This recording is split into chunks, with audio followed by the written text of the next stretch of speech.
আমাদের বাপ দাদা চোদ্দ গোষ্ঠী সবাই ছিল কৃষক। তো এটাই আব্বার ইতিহাস। সৌদি আরবে আসার পর সর্বপ্রথম এই দোকানটাতে কর্মচারী ছিল। আর কাজ শেষ হলে দুপুরে লাঞ্চ খাওয়া দাওয়া এইখানেই হয়। আব্বাই আজকে উটের মাংসের দাওয়াত দিছে রাতে। আশেপাশে যত দোকানপাট আছে সবখানে আব্বুর কার্ড আছে, নাম্বার আছে। আসসালামু আলাইকুম, সৌদি আরবের নাজরান থেকে আরেকটা দিনে আপনাকে স্বাগতম। আজকে আমি বের হয়েছি আব্বুরা কোথায় কাজ করে, কাজের সাইটটা দেখার জন্য। কী ধরনের কাজ মূলত এখানে আব্বু চাচা এরা করে থাকে, সেই সাথে এই 40-45 ডিগ্রি তাপের মধ্যে তারা কিভাবে কাজ করে প্রবাসী ভাইয়েরা, তাদের কাজের একটা নমুনা বা ধারণা আপনাদেরকে দেওয়ার চেষ্টা করব। এখানে নাজরানে ভাই পাহাড় দেখা যায় প্রচুর। এই যে বিশাল বড় বড় পাহাড়গুলো দেখা যাচ্ছে, পাহাড়গুলোর পিছনে কিন্তু সৌদি আরবের পাশের দেশ ইয়েমেন। আর এখানে গরমগুলো ভাই আসলে মানে হিট যেটাকে বলে জেনুইন হিট, সেটাই। আরবিয়ানদের মনে হয় বিয়ের পোশাক এগুলো। এখানে আবার আরেকটা পজিটিভ সাইড দেখলাম তাদের, যে সরকারি আইনে যারা কিনা প্রতিবন্ধী বা হুইল চেয়ার নিয়ে চলাফেরা করে তাদেরকে অনেক বেশি প্রায়োরিটি দেয়। যেমন এই যে পার্কিং, তাদের জন্য একটা স্পেশাল পার্কিং প্লেস এখানে আছে। শুধু তাই না, বিভিন্ন শপিং মলে দেখা যায় হুইল চেয়ার করে নিয়ে যায় সাথে করে শপিং করার জন্য। তো ভাই কাউকে দেখা যায় এখানে? আমি তো দেখতেছি। ওই যে দেখেন কাম চলতেছে কোথায়, সিকালা না, এটাকে কয় সিকালা। সিকালার উপরে যে এটা একটা হাসপাতাল, মেবি প্রাইভেট ক্লিনিক হইতে পারে। প্রাইভেট ক্লিনিকের কাজ চলতেছে এখানে।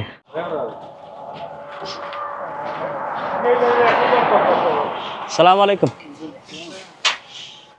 পেন্টিং এর কাজ করে ভাই, ওই উপরে কাজ। খাওয়ার পানি এখানে, ঠান্ডা পানি খাই মাঝে মধ্যে।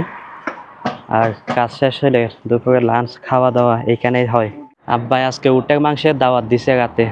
তো সকালবেলা মনে হয় বাজার করতে গেছিলো, কাজে আসে নাই বলে আজকে। এখানে আঙ্কেল আছে, আঙ্কেলের কাজ করতেছে।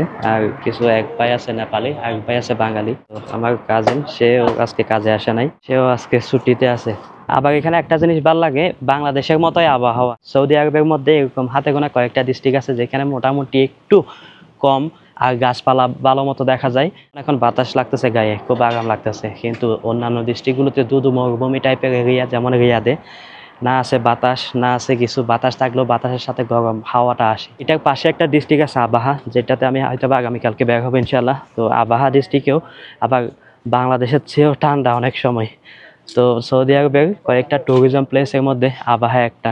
তো এটাই সেই কাজের সাইট যেখানে আপনারা কাজ করে। ওনারা এখানে এসে জাস্ট পেন্টিংটা করে, পেন্টিংয়ের কাজই মূলত উনি করে। তো এখানে কাজের সিস্টেমটা অনেকটাই এরকম যে আপু তো এখানে প্রায় 26 বছর যাবত আছে এই একই এলাকায়, একই ডিস্ট্রিক্টের মধ্যে। তো মোটামুটি শুরু থেকে কাজ করে আসতো, আস্তে আস্তে আস্তে আস্তে মোটামুটি সবার সাথে পরিচিত হয়েছে। আর পাশাপাশি এমনও হয় যে কোনো একজনের কাজ করছে, তার আত্মীয় স্বজন কারো যদি কাজের প্রয়োজন হয়, ওই যে রেফারেন্স আছে না, রেফারেন্সের মাধ্যমে মানে কাজ পায়। আর তাছাড়া এখানে মোটামুটি যতগুলো রঙের দোকান আছে বা আশেপাশে যত দোকানপাট আছে সবখানে আব্বুর কার্ড আছে, নাম্বার আছে, যোগাযোগ আছে, পরিচিত আছে। তাদের যদি এরকম কোনো পেইন্টার লাগে তাহলে আব্বুর সাথে যোগাযোগ করে। তো আব্বু আবার এখানে কাজগুলো নিয়ে আব্বুর টিমকে নিয়ে কাজ করে, ওনারা ওনাদের মতো করে একটা হিসাব করে। তো এইভাবে মূলত কাজ পায়। আর সিস্টেমটা বা মেকানিজমটা এইভাবে আসলে কাজ করে। কাজগুলো অবশ্যই একটু রিস্কি এই কারণে যে অনেক উপর উঠে কাজ করতে হয়। আর পরিশ্রম তো অবশ্যই আছে এই গরমের মধ্যে। মধ্যপ্রাচ্যের গরমগুলো আসলে গরমের মতোই গরম। তো কথায় কথায় বিদেশে বসবাস করতে বাইরে কাছে বলে প্রবাসী প্রবাসী প্রবাসী। এই প্রবাসী শব্দটা হয়তো বা 3টা বর্ণের একটা শব্দ, কিন্তু এই 3টা বর্ণের মধ্যে যুগের পর যুগ রক্ত বেসা পরিশ্রম এই নামটার পিছনে থাকে। রমজান থাসেছি এতিয়া দিয়ে দেখো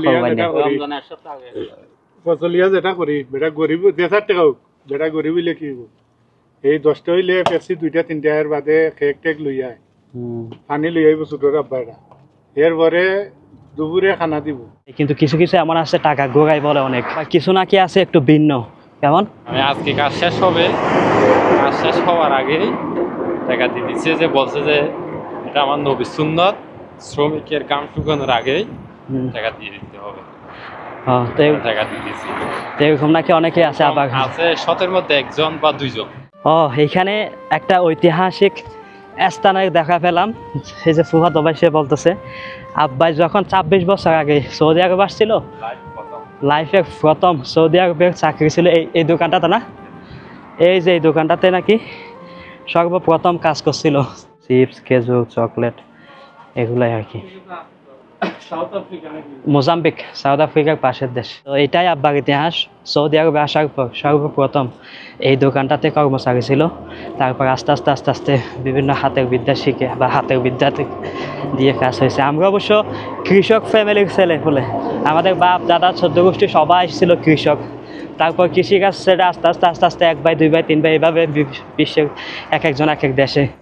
তো আজকে আমি মূলত এখানে আসছিলাম, এসে নিজেও দেখার চেষ্টা করলাম এবং আপনাদেরকেও দেখানোর চেষ্টা করলাম। এই কারণে আমার ভিডিওসগুলো অনেকেই দেখেন যাদের আত্মীয় স্বজন পরিবার পরিজন তাকে বিদেশে কঠোর পরিশ্রম করে। এগুলো তো অনেক কম, যেমন এটা মাত্র 2-3 তলা একটা বিল্ডিং, কিন্তু এরকম 20, 25, 30, 40 তলা বিল্ডিং পর্যন্ত থাকে, যেখানে উঠে উঠে কাজ করতে হয় সারাটা দিন রোদের মধ্যে। আল্লাহ ভালো জানে। ছোটোবেলা আব্বু অনেক সময় আমরা কথা না শুনলে বা পড়ালেখা ঠিক মতো করতাম না, স্কুলে ঠিক মতো যাইতাম না, তখন কথায় কথায় কষ্ট থেকে বলতো যে রক্ত বেচা টাকা, এই রক্ত বেচা টাকা হচ্ছে এগুলাই আসলে। কেমন লাগলো ভিডিওটা অবশ্যই কমেন্ট করে জানাবেন, ভালো লাগলো অবশ্যই শেয়ার করে আরও অসংখ্য প্রবাসী পরিবার থেকে এগুলো দেখার সুযোগ করে দেবেন, তারা কিছুটা অ্যাটলিস্ট যেন রিয়েলাইজ করে যে কীভাবে কোন পরিশ্রম থেকে আসলে টাকাগুলো আসে, নিজের সুখ বিসর্জন দিয়ে নিজের আরাম আয়াস বিসর্জন দিয়ে আমাদের জন্য কি করে দেখার চান্স করে দেবেন। তো দেখা হচ্ছে ইনশাআল্লাহ নেক্সট ভিডিওতে নতুন কোনো টপিক নিয়ে বা নতুন কোনো প্লেস থেকে। আসসালামু আলাইকুম রহমতুল্লাহ।